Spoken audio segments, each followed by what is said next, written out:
قل یا ایھا الناس ان کنتم فی شک من دینی فلا اعبد الذین تعبدون من دون اللہ۔ اے نبی آپ لوگوں سے کہہ دیجئے، اے لوگو اگر تم میرے دین کی طرف سے شک میں ہو تو میں ان معبودوں کی عبادت نہیں کروں گا اللہ کو چھوڑ کے تم جن کی عبادت کرتے ہو۔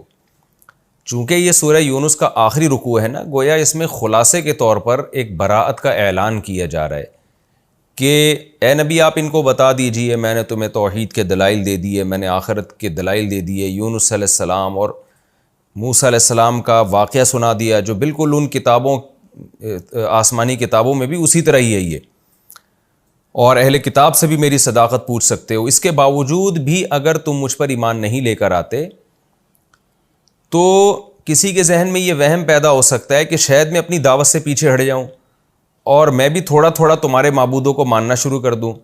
انسان کی نیچر ہے نا کہ جب آپ دلائل دیتے ہیں اور سامنے والا بالکل بھی نہیں مانتا تو نیچر ہے انسان کی، اس میں یہ وہم پیدا ہو جاتا ہے کہ شاید میں غلط ہوں۔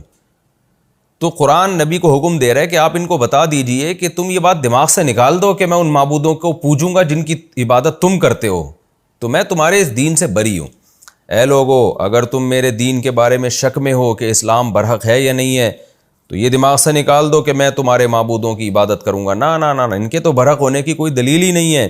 فلا اعبد الذین تعبدون من دون اللہ، میں عبادت نہیں کروں گا ان معبودوں کی جن کو تم اللہ کو چھوڑ کے جن کو تم پوجتے ہو، ولکن اعبد اللہ الذی یتوفاکم، لیکن میں تو اسی اللہ کی عبادت کروں گا جو تمہیں موت دیتا ہے، جس کے ہاتھ میں تصرفات ہیں۔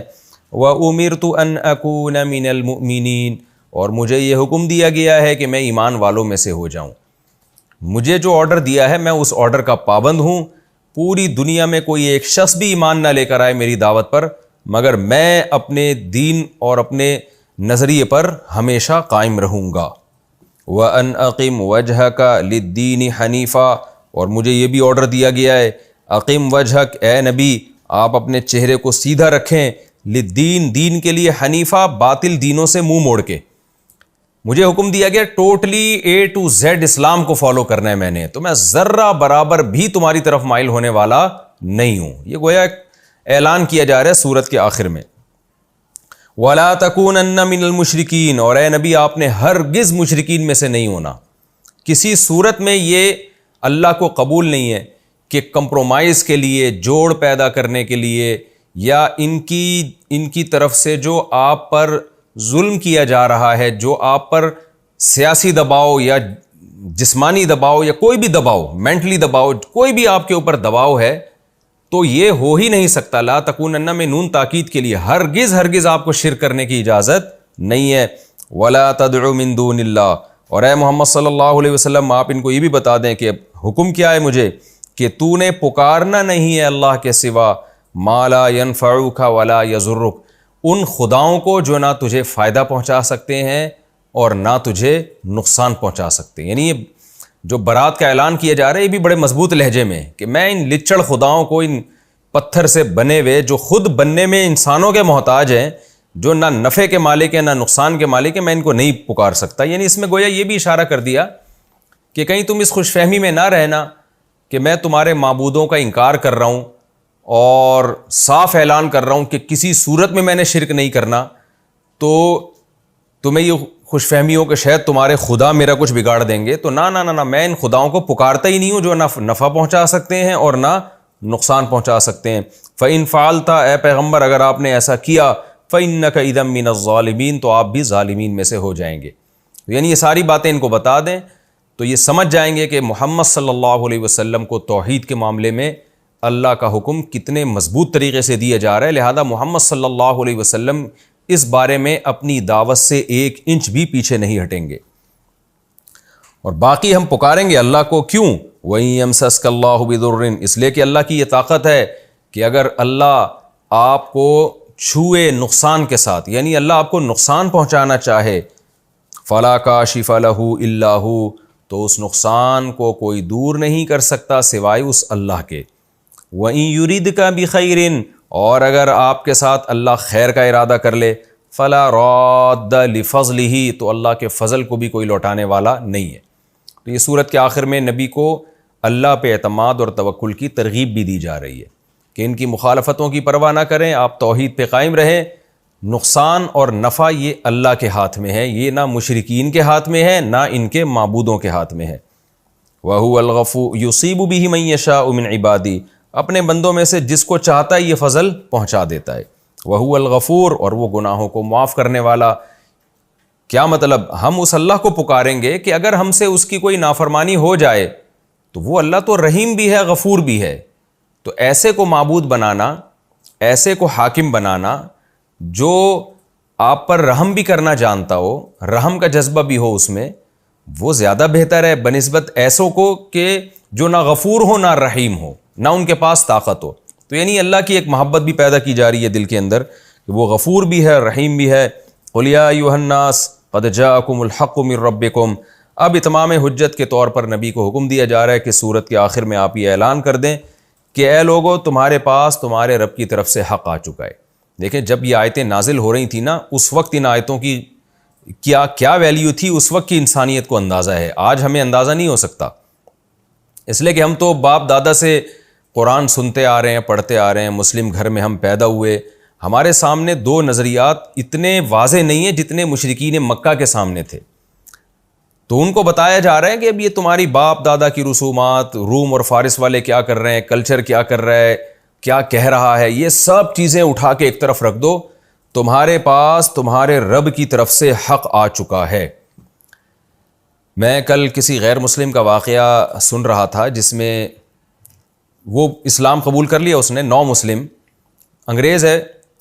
اس نے اپنی کارگزاری میں لکھا کہ میں جب غیر مسلم تھا نا تو بھی میں مسلمانوں کے کانفیڈنس سے بہت متاثر ہوتا تھا کہ دنیا میں کسی مذہب کے فالوورز، کسی مذہب کے ماننے والوں میں اپنے مذہب کے سچا ہونے کے بارے میں اتنا کانفیڈنس نہیں ہوتا جتنا مسلمانوں میں ہے. یعنی اس نے کہا میرا جب بھی مسلمانوں سے واسطہ پڑا، بات چیت ہوئی، تو ان کو کانفیڈنس بہت ہوتا ہے کہ بہت کانفیڈنٹ ہوتے ہیں وہ کہ ہمارا مذہب بالکل درست ہے. تو کہہ رہے اس بات نے بھی مجھے بہت اٹریکٹ کیا کہ یار ان کے پاس کیا ایسی چیز ہے کہ یہ اپنے آپ کو 100% درست سمجھتے ہیں، یعنی اسلام کو. تو یہ بھی ایک بات ہے، جو آدمی حق پر ہوتا ہے نا، اس کے پاس دلائل ہوتے ہیں، نیچر کو وہ راستہ اپیل کرتا ہے، تو وہ حق پرست لوگ اپنے دعوے پر مضبوط بہت ہوتے ہیں. کچھ لوگ تو ضد ہٹ دھرمی میں غلط چیز پہ مضبوط ہوتے ہیں، لیکن کچھ لوگ اس لیے اس پر مضبوط ہوتے ہیں کہ وہ غلط ہوتی نہیں ہے. تو یہاں بھی آپ دیکھیں کہ چند لوگ ایمان لے کر آئے تھے، پوری زمین، پوری دنیا ایک طرف، تین ہی مذاہب تھے، یہود، عیسائی اور مشرکین، جو بڑے مذاہب تھے دنیا میں. پھر مشرکین کی 20 قسمیں تھیں. یہود بھی تحریف شدہ مذہب کے قائل تھے، عیسائیت میں بھی شرک آ چکا تھا.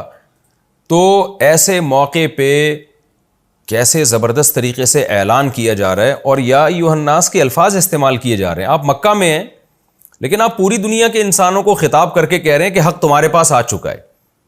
اس وقت کوئی کہہ سکتا تھا نا کہ آپ نہ لکھنا جانتے ہیں، نہ پڑھنا جانتے ہیں، مکہ کی ایک چھوٹی سی وادی میں آپ پیدا ہوئے، تھوڑی سی آبادی ہے اس کی جو ویسے بھی پوری دنیا سے کٹی ہوئی ہے، اور آپ دعوے اتنے بڑے کر رہے ہیں.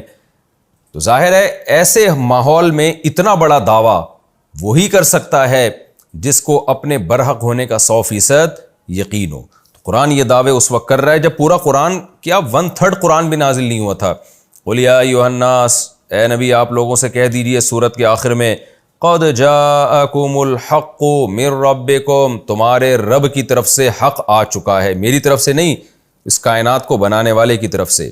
فَمَنِ اهْتَدَىٰ، لہذا جو ہدایت حاصل کرے گا، اس سے گائیڈنس لے گا، اس کی رہنمائی میں سیدھے راستے پہ چلے گا، فَإِنَّمَا يَهْتَدِي لِنَفْسِهِ، تو وہ اپنے ہی فائدے کے لیے چلے گا. وہ میرا کوئی فائدہ نہیں ہے اس میں، مجھے نہ اس کی اجرت چاہیے، نہ اس پہ کوئی کمیشن چاہیے، یہ تمہارے اپنے فائدے کی بات میں کر رہا ہوں. وَمَنْ ضَلَّ، اور جو گمراہ ہوگا، تو اگر وہ بے وقوف یہ سمجھتا ہے کہ گمراہ ہونے سے اسلام کا نقصان ہو جائے گا، یا محمد صلی اللہ علیہ وسلم کا نقصان ہو جائے گا، یا اللہ کا نقصان ہو جائے گا، تو وہ بھی پرلے درجے کا بے وقوف ہے. کیوں؟ فَإِنَّمَا يَضِلُّ عَلَيْهَا، وہ اپنے ہی خلاف گمراہ ہو رہا ہے. کیونکہ جب سیدھا راستہ آ جائے تو جو سیدھے ٹریک پہ چلے گا منزل تک پہنچے گا، جو نہیں چلے گا تو برباد ہو جائے گا. وَمَا أَنَا عَلَيْكُمْ بِوَكِيلٍ، اور میں تم پر نگہبان نہیں ہوں، یعنی میری ذمہ داری پیغام پہنچانا ہے. اب اگر تم میں سے کوئی جہنم میں جائے گا تو میں ذمہ دار نہیں ہوں اس کا، تو میں ذمہ دار ہوتا تو میرا نقصان ہو جاتا یقیناً. کیونکہ اللہ پھر مجھ سے پوچھتا ہے کہ یہ ایمان کیوں نہیں لے کر آئے. تو میرا تو کوئی نقصان نہیں ہے, میرا کام ہے پیغام پہنچا دینا, میں تمہیں صاف صاف پیغام پہنچا رہا ہوں. دیکھیں اس ماحول میں کتنے کانفیڈنس کے ساتھ آپ صلی اللہ علیہ وسلم یہ اعلان کر رہے ہیں, تو مشرکین بھی حیران ہوتے ہوں گے اور یہ چیز ان کو اٹریکٹ بھی کرتی ہوگی. اور آج اللہ نے ثابت کر دیا, اللہ نے نبی صلی اللہ علیہ وسلم کے اس اعلان کو, یا ایھا الناس کو, پوری دنیا کے تمام انسانوں تک پہنچا دیا. آج پوری دنیا میں قرآن پڑھا جاتا ہے, سنا جاتا ہے. غیر مسلموں کو بھی ان آیات کے بارے میں علم ہے کہ کیسے قرآن نے ساری انسانیت سے خطاب کیا ہے. وَاتَّبِعْ مَا يُوحَىٰ إِلَيْكَ, اور اے نبی ہم آپ کو بھی حکم دے رہے ہیں کہ آپ کی طرف بھی جو وحی کی جا رہی ہے آپ نے اسی کو فالو کرنا ہے, کلچر کے پیچھے نہیں چلنا. وَاصْبِرْ, اور مخالفت کی پرواہ مت کریں بلکہ صبر کریں. آپ پوری دنیا ایک طرف, آپ چند لوگوں کے ساتھ ایک طرف, ظاہر ہے اس میں صبر ہی کرنا پڑے گا. تو آپ صبر کیجئے حتیٰ یحکم اللہ, یہ صبر ہمیشہ نہیں کرنا پڑے گا, ایک وقت آئے گا کہ اللہ اپنا فیصلہ کر دے گا. یعنی عملی فیصلہ, پریکٹیکلی فیصلہ. زبان سے تو اللہ نے فیصلہ پہلے ہی کر دیا حق کیا ہے باطل کیا ہے, عمل بھی کر کے دکھا دے گا. یعنی مکہ فتح ہو جائے گا, اسلام کو غلبہ مل جائے گا اور لوگ جوق در جوق اسلام میں داخل ہونا شروع کر دیں گے اور اسلامی خلافتیں دنیا میں پھیل جائیں گی. تو اس وقت تک آپ صبر کیجئے. وَهُوَ خَيْرُ الْحَاكِمِينَ. اب سوال پیدا ہوتا ہے, گراؤنڈ ریئلٹی تو یہ کہہ رہی ہے کہ اللہ عملاً کیا فیصلہ کرے گا, سارے اسباب تو مشرکین کے حق میں جا رہے ہیں. تو اللہ نے بتا دیا اللہ سب سے بہترین فیصلہ کرنے والا ہے. جب وہ ارادہ کر لیتا ہے تو اس کے فیصلوں کے آگے کوئی تدبیر کارگر ثابت نہیں ہوتی. تو اللہ نے بھی ارادہ کر لیا اسلام کو دنیا میں غالب کرنے کا, تو اے نبی آپ صبر کیجیے, اللہ بہترین فیصلہ کرنے والا ہے. یہ جی سورہ یونس کا آخری رکوع ختم ہوا. بہت مختصر رکوع تھا اور اس میں خلاصہ ہی تھا. دو ہی باتیں ہیں اس میں کہ ایک تو نبی کو حکم دیا جا رہا ہے کہ اے نبی آپ ان سے کہہ دیجئے کہ تم اگر ایمان نہیں لاتے تو اس خوش فہمی میں مت رہنا کہ میں تمہاری طرف تھوڑا سا جھک جاؤں گا.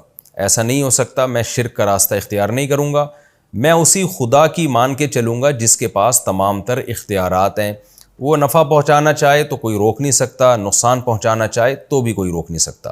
اور دوسری بات یہ کہ لوگوں کو یہ اعلان کر کے بتا دیا جائے کہ حق تمہارے پاس آ چکا ہے. اب تک تمہارے پاس سیدھا راستہ نہیں تھا, تمہارے پاس ہو سکتا ہے ٹوٹا پھوٹا میڈیکل سائنس کا علم ہو سکتا ہے تمہارے پاس انجینئرنگ کا علم ہو سکتا ہے تمہارے پاس اور بہت سارے ہنر ہوں, لیکن سیدھا راستہ, انسان کو انسان بنانے کا راستہ, اور وہ راستہ جس پہ چلنے سے خدا خوش ہوتا ہے, جو فطرت کا راستہ ہے, وہ تمہارے پاس نہیں تھا.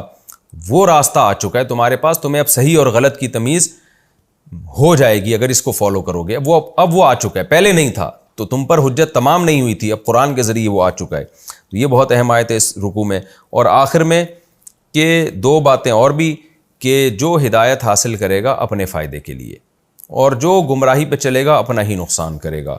اور اللہ کے نبی کو تو حکم دیا جا رہا ہے کہ آپ نے تبلیغ کا کام کرتے رہنا ہے اور اسی قرآن کو فالو کرنا ہے جو آپ پہ نازل ہو رہا ہے, اور صبر کرنا ہے آپ نے. ایک دن آئے گا کہ اللہ فیصلہ کر دے گا اور پھر آپ کو صبر کی اس کیفیت سے اللہ تعالیٰ نکال دے گا. یعنی وہ